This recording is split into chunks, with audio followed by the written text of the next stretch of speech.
नमस्कार दोस्तों, आइए जानते हैं आज राजस्थान के दिन भर की ताजा और बड़ी खबरें। आज राजस्थान से पहली खबर है कि राजस्थान में कॉमर्शियल सिलेंडर के दाम घटे। देश भर में महंगाई के बीच आम लोगों के लिए राहत भले नहीं आई हो, लेकिन होटलों, रेस्टोरेंट्स और कॉमर्शियल गैस का इस्तेमाल करने वालों के लिए एक छोटी सी राहत जरूर मिली है। पेट्रोलियम कंपनियों ने शनिवार से कॉमर्शियल गैस सिलेंडर की कीमतों में कटौती की है। हालांकि घरेलू गैस सिलेंडर के दामों में कोई बदलाव नहीं किया गया है। कंपनियों ने कॉमर्शियल सिलेंडर की कीमत में 5 रुपए की कमी की है। यह नई दरें शनिवार से लागू हो चुकी हैं। बता दें कि कंपनियां हर महीने की पहली तारीख को एलपीजी सिलेंडर की कीमतों की समीक्षा करती हैं।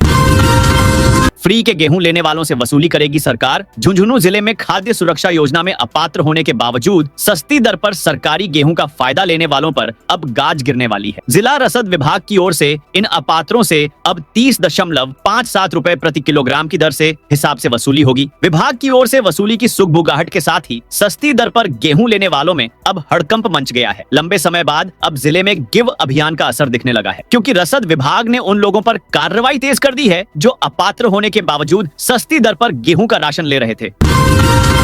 राजस्थान में निकाय चुनाव को लेकर मंत्री खर्रा का बड़ा बयान सीकर। जिले में आयोजित सरदार वल्लभ भाई पटेल की 150वीं जयंती पर निकाय चुनाव को लेकर शहरी विकास एवं आवासन मंत्री झाबर सिंह खर्रा ने बड़ा बयान दिया। उन्होंने कहा कि विदेशी आक्रांताओं के हजारों वर्षों के अत्याचार और लंबे स्वतंत्रता संग्राम के बाद देश को जो आजादी मिली है, उसे बनाए रखना हम सबकी जिम्मेदारी है। इस अवसर पर मंत्री खर्रा ने एकता मार्च में भाग लिया और पत्रकारों से बातचीत में आगामी निकाय चुनावों को लेकर सरकार की तैयारी की जानकारी दी। अजमेर दरगाह में शिव मंदिर मामले में सुनवाई टली। अजमेर दरगाह में शिव मंदिर होने के दावे को लेकर शनिवार को सिविल कोर्ट में होने वाली सुनवाई टल गई है। अब ये सुनवाई अगली डेट 3 जनवरी को होगी। याचिकाकर्ता विष्णु गुप्ता के वकील विजय शर्मा ने बताया, कोर्ट में दरगाह कमेटी की ओर से प्रस्तुत याचिका खारिज करने के प्रार्थना पत्र पर बहस होनी है। 30 अगस्त को हुई सुनवाई में बहस के दौरान भारतीय पुरातत्व सर्वेक्षण विभाग ASI और अल्पसंख्यक विभाग के प्रार्थना पत्र को खारिज कर दिया था। वहीं दरगाह कमेटी के प्रार्थना पत्र पर सुनवाई जारी है।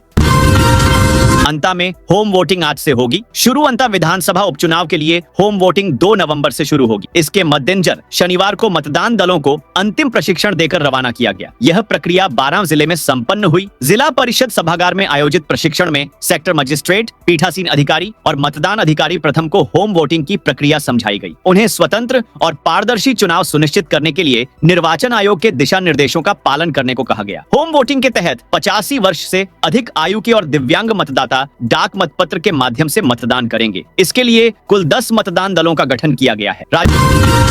राजस्थान में यहां लग रहे 3 सौर ऊर्जा प्लांट प्रधानमंत्री कुसुम योजना के तहत खंडार उपखंड क्षेत्र में 3 सौर ऊर्जा प्लांट लगाए जा रहे हैं, जिससे किसानों को सिंचाई के लिए सस्ती और निरंतर बिजली उपलब्ध हो सकेगी। इस पहल को किसानों को आर्थिक रूप से मजबूत बनाने और खेती को सुगम करने की दिशा में एक बड़ा कदम माना जा रहा है। कोसरा गांव में 3.91 मेगावाट, सिंगोर कला में 3.84 मेगावाट और बहरावंडा कला में 2.65 मेगावाट क्षमता के सौर ऊर्जा प्लांट स्थापित किए जाएंगे। इसके लिए किसानों से भूमि अधिग्रहण की प्रक्रिया पूरी कर ली गई है। राजस्थान में इस स्कीम के तहत हजारों लोगों को मिलेंगे फ्री बिजली कनेक्शन। राजस्थान के आदिवासी बाहुल्य क्षेत्र में रहने वाले अनुसूचित जनजाति के लोगों के घरों में जल्द ही बिजली पहुंचेगी। इसके लिए डिस्कॉम स्तर पर सर्वे का काम जारी है। डिस्कॉम के अंतर्गत आने वाले सर्किलों में 24,392 बिजली कनेक्शन करना प्रस्तावित है। हालांकि इसके लिए अभी सर्वे का काम जारी है। अगले माह के अंत तक काम शुरू होने की उम्मीद है। केंद्र सरकार की ओर से धरती आबा जनजाति ग्राम उत्कर्ष अभियान के तहत आदिवासी गांवों में स्वास्थ्य, शिक्षा, विद्युतीकरण और जलापूर्ति जैसी बुनियादी सेवाओं को बेहतर बनाने के लिए निरंतर प्रयास किए जा रहे हैं। इसके तहत अजमेर विद्युत वितरण निगम की ओर से जनजाति के लोगों के घरों तक निःशुल्क बिजली उपलब्ध कराई जाएगी। राजस्थान में इंदिरा गांधी नहर योजना को लेकर आई बड़ी खबर। इंदिरा गांधी नहर के पुनर्निर्माण की योजना पर छाए संकट के बादल छंट गए हैं। राजस्थान के 10 जिलों की पेयजल और 5 जिलों की सिंचाई पानी की जरूरत को पूरा करने के लिए राजस्थान जल क्षेत्र पुनर्गठन परियोजना के तहत नहर की क्षतिग्रस्त लाइनिंग के पुनर्निर्माण सहित अन्य कार्यों को पूरा करने के लिए NDB ब्रिक्स से 3,290 करोड़ का ऋण लिया गया था। इन सैनिकों की सम्मान राशि बढ़ाने पर आया अपडेट। राज्यपाल हरिभाऊ बागड़े की अध्यक्षता में शुक्रवार को राज्य सैनिक कल्याण बोर्ड की बैठक में पूर्व सैनिकों के लिए जयपुर में वृद्धाश्रम, जोधपुर में एकीकृत परिसर तथा विद्यालय एवं सार्वजनिक स्थलों का नामकरण शहीदों के नाम पर करने की समयबद्ध नीति बनाने को मंजूरी दी गई। राजगढ़ चूरू में सैनिक कल्याण कार्यालय की स्थापना पर भी सैद्धांतिक सहमति बनी है। बैठक में यह भी तय हुआ कि शौर्य पदकों से अलंकृत सैनिकों की सम्मान राशि में बढ़ोतरी किए जाने के लिए अन्य राज्यों में इससे संबंधित हुए निर्णयों का अध्ययन कर व्यावहारिक नीति बनाई जाएगी। बैठक में सैनिक कल्याण मंत्री राज्यवर्धन सिंह राठौड़ ने बताया कि राजस्थान प्रशासनिक सेवा में इस बार 40 पूर्व सैनिक चयनित हुए हैं।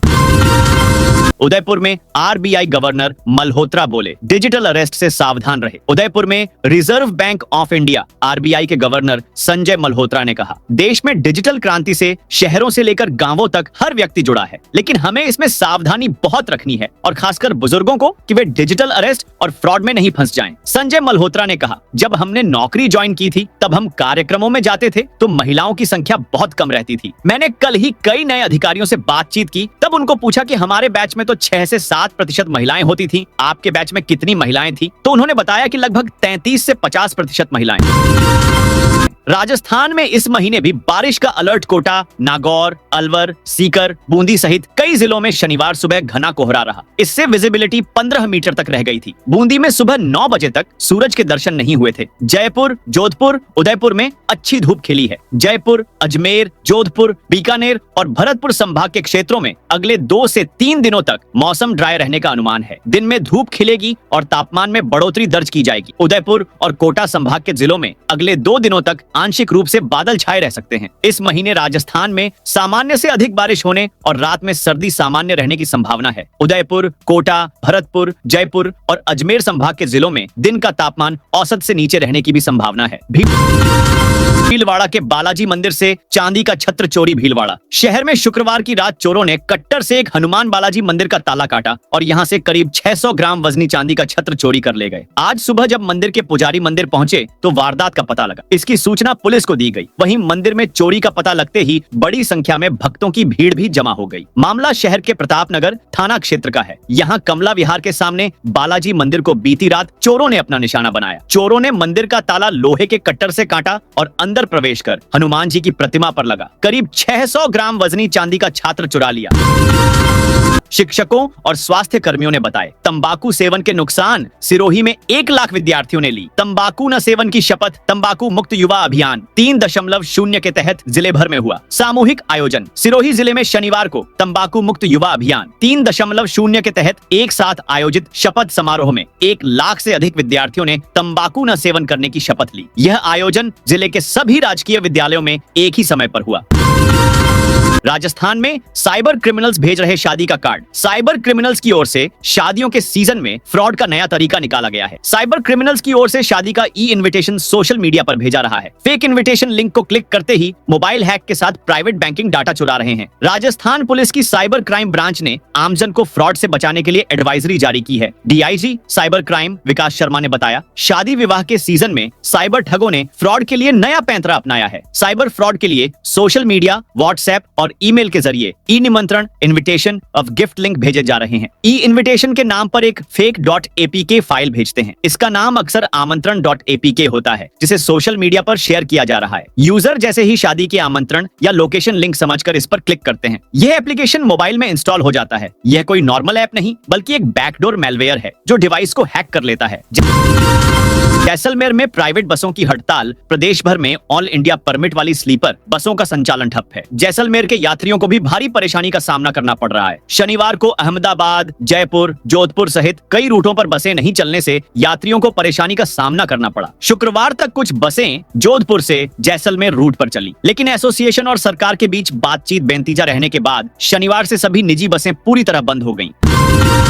सैंपऊ ग्राम पंचायत में 8 लाख रुपए गबन का मामला। धौलपुर जिले के सैंपऊ कस्बे में राजकीय राशि के गबन के मामले में बड़ा कदम उठाते हुए जिला परिषद सीईओ एएन सोमनाथ ने खंड विकास अधिकारी बीडीओ सैंपऊ को स्मरण पत्र जारी किया है। पत्र में निर्देश दिए गए हैं कि सरपंच, सेक्रेटरी और अन्य जिम्मेदार कर्मचारियों से 8 लाख रुपए की वसूली कर 3 दिन के भीतर राशि जमा कराई जाए। सीईओ ने स्पष्ट चेतावनी दी है कि यदि तय समय में राशि जमा नहीं होती है तो नियमानुसार कार्रवाई हेतु प्रस्ताव कार्यालय को भेजा जाए। साथ ही वसूली में देरी होने पर बीडीओ के खिलाफ भी कार्रवाई करने के निर्देश दिए गए हैं।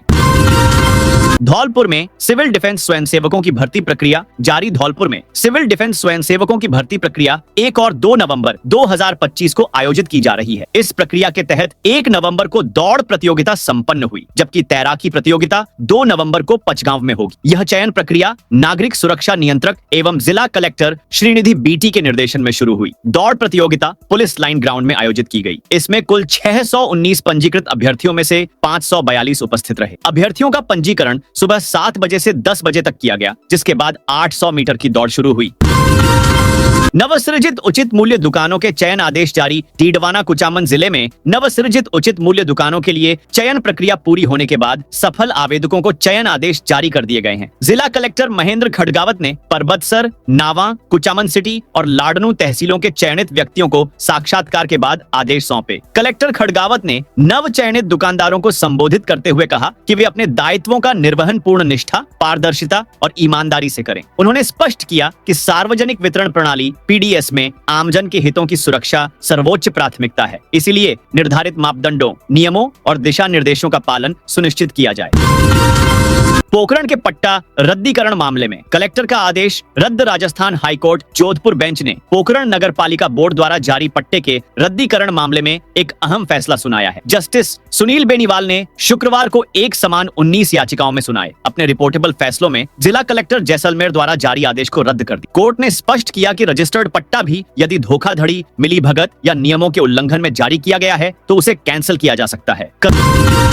करौली में 11 सेंटर पर होगी वीडियो भर्ती परीक्षा। राजस्थान कर्मचारी चयन बोर्ड जयपुर 2 नवंबर को ग्राम विकास अधिकारी सीधी भर्ती परीक्षा 2025 आयोजित करेगा। करौली जिला मुख्यालय पर इस परीक्षा के लिए 11 केंद्र बनाए गए हैं, जहां 4008 अभ्यर्थी शामिल होंगे। अतिरिक्त जिला कलेक्टर हेमराज परिडवाल को परीक्षा का समन्वयक नियुक्त किया गया है। सह समन्वयक और समसा के एडीपीसी सर्वेश कुमार गुप्ता ने बताया कि परीक्षा 2 नवंबर को सुबह 11 बजे से दोपहर 2 बजे तक एक ही पारी में होगी। अभ्यर्थियों को परीक्षा शुरू होने से 1 घंटे पहले यानी सुबह 10 बजे तक ही केंद्रों में प्रवेश दिया जाएगा।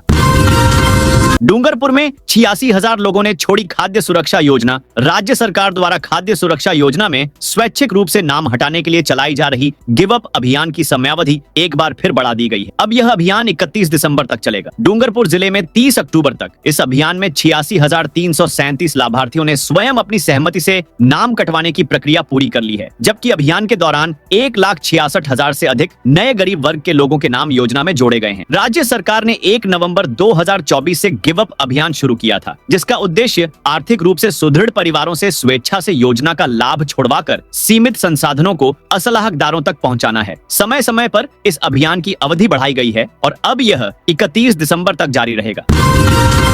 अलवर में मंदिर में 7 दान पात्र तोड़कर ले गए रुपए। अलवर शहर के अरावली विहार के श्री श्री 108 सार्वजनिक शिव मंदिर में चोर 7 दान पात्र तोड़कर नकदी ले गए। मंदिर में घुसे चोर सीसीटीवी में भी नजर आए हैं। इस क्षेत्र में एक महीने में 4 से 5 बार मंदिरों में चोरी की वारदात हो चुकी है। अरावली विहार थाना क्षेत्र में श्री श्री 108 श्री सार्वजनिक शिव मंदिर है। यहाँ शुक्रवार रात अज्ञात चोर घुसे, जिन्होंने मंदिर परिसर में रखे करीब 7 दान पात्र तोड़े और नकदी ले गए। मंदिर के महंत गोपालगिरी ने बताया, घटना देर रात की है। सुबह मंदिर के द्वार खोले गए तो दान पात्र टूटे मिले। पूरी वारदात सीसीटीवी कैमरे में कैद हो गई है, जिसके आधार पर पुलिस जांच में जुट गई है।